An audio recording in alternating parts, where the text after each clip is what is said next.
The purpose driven life आपकी जिंदगी आखिर किस लिए है? आपकी जिंदगी आखिर किस लिए है? क्या आपने कभी खुद से पूछा है कि मैं इस दुनिया में क्यों आया हूं? मेरी जिंदगी का असली मकसद क्या है? मैं इतना कुछ हासिल करने के बाद भी अंदर से खाली क्यों महसूस करता हूं? महाकाल की सौगंध अगर इस वीडियो को पूरा देख लिया ना तो बहुत कुछ सीख के जाओगे भाई। हमें से बहुत से लोग जिंदगी को बस एक रेस की तरह जीते हैं।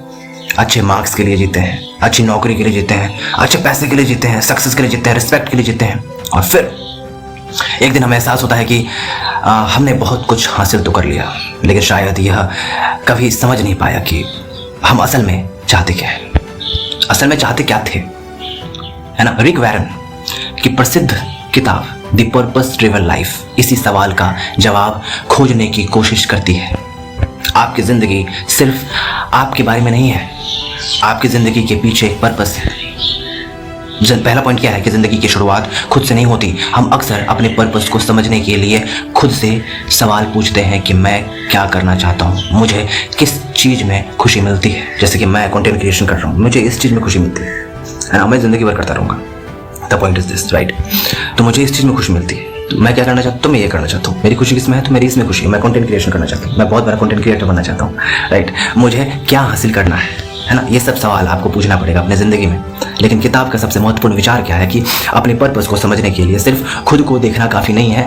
हमारी ज़िंदगी का अर्थ केवल हमारी इच्छा, कैरियर या अचीवमेंट्स से तय नहीं होता, है ना। हमारा ज़िंदगी का जो अर्थ है वो केवल इच्छा, हमारी जो इच्छा है वो केवल कैरियर, अचीवमेंट से तय नहीं होता। जब इंसान यह समझने लगता है कि उसकी ज़िंदगी उससे कई बड़ी किसी मीनिंगफुल चीज़ से जुड़ी है, तब उसकी जो प्रायोरिटी है ना, वो बदलने लगती है। दूसरा पॉइंट क्या है कि आप एक्सीडेंट नहीं है, आप कोई एक्सीडेंट नहीं है। कई बार परिस्थितियाँ हमें यह महसूस करा देती है कि हमारी ज़िंदगी का कोई खास मकसद या मतलब नहीं है, लेकिन वॉरेन का संदेश यह है कि आपका जो एग्जिस्टेंस है वो मीनिंगलेस नहीं है।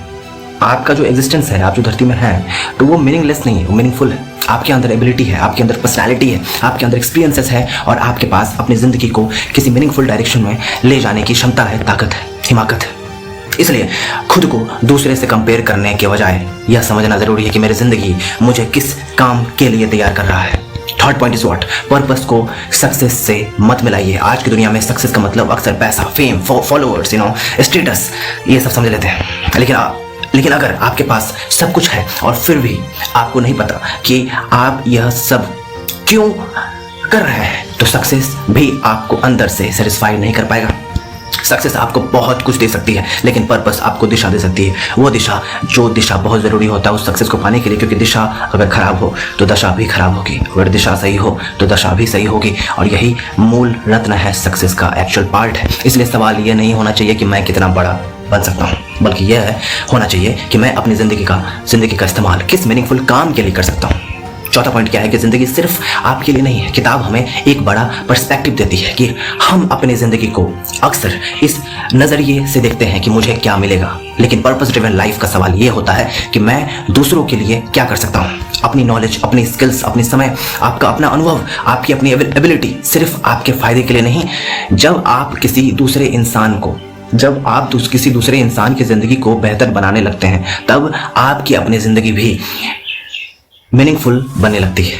जैसे कि मैं कंटेंट क्रिएशन कर रहा हूँ, ठीक है, मैं प्रोडक्टिव वैल्यूज़ को सामने पेश कर रहा हूँ। लोग मेरे वीडियो को देख रहे हैं, जितने भी लोग देख रहे हो, 10, 12, 20, 25 जितने भी लोग देख रहे हैं, मैं कम से कम कुछ तो कर रहा हूँ। एटलीस्ट किसी के लाइफ में मैं वैल्यू प्रोवाइड कर रहा हूँ। भाई ये बहुत बड़ी बात है कि किसी के लाइफ में मैं वैल्यू प्रोवाइड कर रहा हूँ, और ये मीनिंगफुल काम ही तो है। अगर आप किसी के लाइफ में मीनिंगफुल तरीके से किसी की ज़िंदगी को आप बेहतर करने की कोशिश करेंगे, तो आपकी ज़िंदगी भी तो बेहतर होगी ना, है ना। बात यहाँ हुई है। फिफ्थ पॉइंट इज व्हाट, आपका कैरेक्टर आपकी अचीवमेंट से ज़्यादा महत्वपूर्ण है ना। हम अक्सर अचीवमेंट्स बनाने पर ध्यान देते हैं, लेकिन किताब हमें याद दिलाती है कि ज़िंदगी सिर्फ ये नहीं देखती कि आपने क्या हासिल किया, है ना। ये भी मायने रखता है कि आप इंसान के रूप में कौन बन रहे हैं, है ना। आप इंसान के रूप में आखिर बन कौन रहे हैं, है ना। आप कितने ईमानदार हैं, कितने धैर्यवान हैं, कितना पेशेंस है आपके अंदर, दूसरे के प्रति आपका व्यवहार कैसा है, मुश्किल परिस्थितियों में आप कैसे डिसीजंस लेते हैं। क्योंकि आपकी जो अचीवमेंट्स है वो आपकी असल पहचान का एक हिस्सा है ना। लेकिन आपका कैरेक्टर आपकी ज़िंदगी की नींव है। छठा पॉइंट क्या है? पेन भी पर्पस का हिस्सा हो सकता है। जिंदगी हमेशा आसान नहीं होती मेरे दोस्त, जिंदगी हमेशा आसान नहीं होती। फेल्योर आएगा, रिजेक्शन आएगा, लोग आपको डिसअपॉइंट करेंगे, कभी कभी आपको मेहनत का रिजल्ट भी नहीं मिलेगा। लेकिन हर मुश्किल का मतलब यह नहीं है कि आपकी जिंदगी की दिशा गलत है, डायरेक्शन गलत है। नहीं, कुछ एक्सपीरियंसेस हमें तोड़ने नहीं बल्कि हमें शेप देने आती है, शेप करने आती है। कभी कभी हमारा सबसे कठिन फेज ही हमें वो इंसान बनाता है जो हम आगे चलकर बनते हैं। इसलिए हर परेशानी से सिर्फ यह मत पूछिए कि मेरे साथ ही ऐसा क्यों हुआ, कभी ये भी पूछिए ना कि मैं इस अनुभव से क्या सीख सकता हूँ। सातवां पॉइंट क्या है? तुलना आपकी पर्पस को कमजोर कर सकती है। सोशल मीडिया की दुनिया में कंपैरिजन बहुत आसान है ना। आप किसी और की सक्सेस देखते हैं, है ना, आप किसी और की जिंदगी का सक्सेस देखते हैं, अब अपनी जर्नी को नहीं देख रहे और अपनी जिंदगी की छोटे छोटे चीजों को समझ नहीं पा रहे। दुनिया के सक्सेसफुल लाइफ देखते हैं, दुनिया के लोगों के ऑटोबायोग्राफी पढ़ते हैं, सब कुछ है ना, बायोग्राफी पढ़ते हैं फुल ऑन, लेकिन अपनी जिंदगी की छोटी छोटी खामियों को ठीक करने की कोशिश नहीं कर रहे हैं जो एक बहुत बड़ा इंपैक्ट ला सकता है। सबसे बड़ी बेवकूफ़ी हम खुद करते हैं। लेकिन याद रखिए कि आप किसी और की जर्नी के बीच, है ना, आप किसी और की जर्नी के बीच के चैप्टर को अपनी पूरी कहानी के साथ कंपेयर नहीं कर सकते, है ना। कोई चैप्टर 13 में होगा तो आप चैप्टर 1 में होंगे, है ना। आप उनके चैप्टर 13 को अपने चैप्टर 1 के साथ कैसे कंपेयर कर सकते हो, है ना। वो जो वहाँ तक पहुंचे हैं वो इसी तरीके से तो पहुंचे, है ना, करते करते ही पहुंचे, एक बार में तो नहीं पहुंचे कोई। हर व्यक्ति की जर्नी अलग होती है, क्या दिक्कत है? किसी का सक्सेस जल्दी में आता है, किसी का देर में आता है ना। किसी की जिंदगी का पर्पस पब्लिक होता है, किसी का इम्पैक्ट सिर्फ कुछ लोगों तक ही सीमित होता है ना। इसलिए दूसरों की जिंदगी कॉपी करने के बजाय अपने डायरेक्शन पे, अपनी दिशाओं पे काम करना बहुत जरूरी है। आठवां पॉइंट क्या है कि आपका पर्पस आपकी प्रायोरिटी बदल देता है। आपकी जो पर्पस है ना वो आपका एक्चुअल प्रायोरिटी बदल देता है। जब आपको पता होता है ना, कि आपकी जिंदगी में क्या इंपॉर्टेंट है, तो हर चीज को हाँ कहना बंद कीजिए, है ना। जब आपको पता है कि आपकी जिंदगी का एक्चुअल इंपॉर्टेंस हमें कहाँ देना है, नहीं देना है, तो हर चीज में हमें हाँ कहना ये बंद करना पड़ेगा, है ना। कभी कभी जब चीजें सही नहीं हो तो उसको ना कहना भी जरूरी है। हर चीज में हाँ कहना ये बुद्धिमानी नहीं, बेवकूफ़ी। आप समझने लगते हैं कि क्या करना है, क्या छोड़ना है, किसके साथ समय बिताना है, किस चीज पर एनर्जी लगानी है। पर्पस आपको सिर्फ डेस्टिनेशन नहीं देता। जो पर्पस होता है ना वो आपको सिर्फ डेस्टिनेशन नहीं देता, है ना, वो डेस्टिनेशन नहीं देता। पर्पस आपको यह भी बताता है कि रास्ते में किन चीजों को इग्नोर करना पड़ेगा। 9th point is what? Purpose driven life कैसे जिए। जो पर्पस ड्रिवन लाइफ है उसको हम कैसे जिए, इसके लिए सबसे पहले खुद से कुछ ईमानदार सवाल पूछना पड़ेगा। ईमानदारी के साथ, ऑनेस्टी के साथ खुद से कुछ सवाल पूछना पड़ेगा कि मैं किस चीज़ के लिए खड़ा होना चाहता हूँ। मेरी सबसे बड़ी मजबूरी क्या है, मेरी सबसे मजबूत एबिलिटीज़ क्या हो सकती है, किन समस्याओं को देखकर मुझे लगता है कि कुछ किया जाना चाहिए, मैं किन लोगों की ज़िंदगी बेहतर बना सकता हूँ। अगर पैसा और डर दोनों प्रॉब्लम ना होते तो मैं अपना समय किस काम में लगाता। इन सवालों के जवाब तुरंत नहीं मिलेंगे, लेकिन जितना आप खुद को समझेंगे उतना ही आपकी डायरेक्शन क्लियर होती हुई चली जाएगी। 10वां पॉइंट क्या है कि आपकी ज़िंदगी का असली मूल्य क्या है। कभी मूल्यांकन किए हैं कि आपकी ज़िंदगी का असल मूल्य क्या है? इस किताब का सबसे पावरफुल सीख में से एक यह है कि आपकी ज़िंदगी का वैल्यू केवल आपकी अचीवमेंट्स तय नहीं करती। आपकी ज़िंदगी का वैल्यू तय करती है आपके पास मीनिंगफुल कंट्रीब्यूशन करने की क्षमता। मीनिंगफुल कंट्रीब्यूशन आप कितना कर रहे हैं, मीनिंगफुल काम कितना कर रहे हैं, आप कितना प्रोडक्टिविटी पेश कर रहे हैं सामने वाले की ज़िंदगी में, है ना। आपको दुनिया बदलने के लिए करोड़ों लोगों तक पहुंचने की ज़रूरत नहीं है। कभी कभी एक इंसान की ज़िंदगी बदल देना भी बहुत बड़ा इम्पैक्ट होता है ना। करोड़ों की बात नहीं है, अभी मैं किसी एक इंसान की बात करूँ। किसी एक इंसान की ज़िंदगी अगर मेरे वीडियो से बदल जाता है तो मैंने बहुत बड़ा इम्पैक्ट लाया है, बहुत बड़ी जीत है मेरे लिए। एक सही सलाह, एक सही शब्द, एक छोटी सी मदद, एक अच्छा उदाहरण, इम्पैक्ट हमेशा बड़ा दिखाई नहीं देता। अंतिम सीख यह है कि पर्पस ड्रिवन लाइफ हमें एक सिंपल लेकिन डीप बात समझाती है कि ज़िंदगी सिर्फ यह पता लगाने में, है ना, ज़िंदगी सिर्फ यह पता लगाने के बारे में नहीं होता कि हम क्या हासिल कर सकते हैं, बल्कि यह समझने के बारे में है कि हम क्यों जी रहे हैं, किस दिशा में जा रहे हैं और अपनी ज़िंदगी का इस्तेमाल किस मीनिंगफुल पर्पस के लिए कर सकते हैं। पैसा कमाइए, सक्सेस हासिल कीजिए, अपने सपने पूरे कीजिए, लेकिन इन सब के बीच खुद से यह सवाल पूछना मत भूलिए कि मैं यह सब आखिर क्यों कर रहा हूँ। क्योंकि जब सक्सेस को पर्पस की डायरेक्शन मिल जाती है तब ज़िंदगी सिर्फ सक्सेसफुल नहीं रहती, है ना, वो मीनिंगफुल बन जाती है। और शायद ज़िंदगी की सबसे बड़ी अचीवमेंट यही है। सिर्फ लंबी जिंदगी जीना नहीं बल्कि ऐसी जिंदगी जीना जिसका कोई अर्थ हो।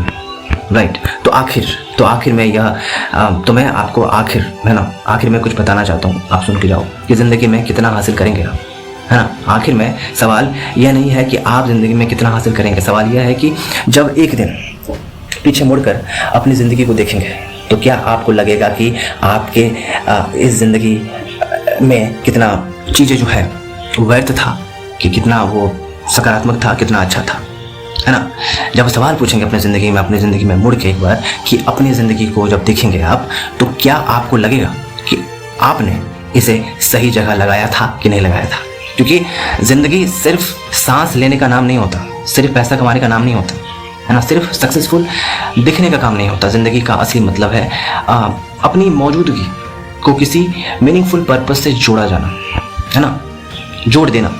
हो सकता है कि आज आपको अपना पर्पस पूरी तरह समझ ना आ रहा हो, कोई बात नहीं, क्या हो गया, हर जवाब आज ही मिलना है ये ज़रूरी थोड़ी ना है। ये ज़िंदगी है आपको बताने के लिए कि क्या करना है क्या नहीं करना है। बस चलते रहिए, सीखते रहिए, गिरते रहिए, फिर उठिए, है ना, गिरिए फिर उठिए, खुद को समझिए, है ना, दूसरों की मदद कीजिए और अपने अंदर की उस आवाज़ को सुनते रहिए जो आपको बार बार कहती है कि तुम सिर्फ यहाँ सर्वाइव करने के लिए नहीं आए हो, तुम यहाँ सिर्फ इस धरती पे सर्वाइव करने के लिए नहीं आए हो, तुम्हें कुछ मीनिंगफुल करने के लिए ऊपर वाले ने भेजा है। तो याद रखिए कि आपकी ज़िंदगी की कीमत इस बात से तय नहीं होती कि दुनिया आपको कितना पहचानती है, बल्कि इस बात से तय होती है कि आपने अपनी ज़िंदगी को कितना वैल्यूबल बनाया है, कितना वैल्यू पैदा की है अपनी ज़िंदगी में। इसलिए दूसरों की कहानी देखकर अपनी कहानी पर शक मत कीजिए, है ना, दूसरों की कहानी देखकर अपनी ज़िंदगी की कहानी पर शक मत कीजिए। आपका रास्ता अलग है, आपकी गति अलग है, आपका समय अलग है, और शायद अभी जो स्ट्रगल आपको अभी देखने को मिल रहा है अपनी ज़िंदगी में, वो आपकी कमज़ोरी नहीं है, वो सबसे बड़ा फीडबैक है जिसको हम ठीक कर सकते हैं,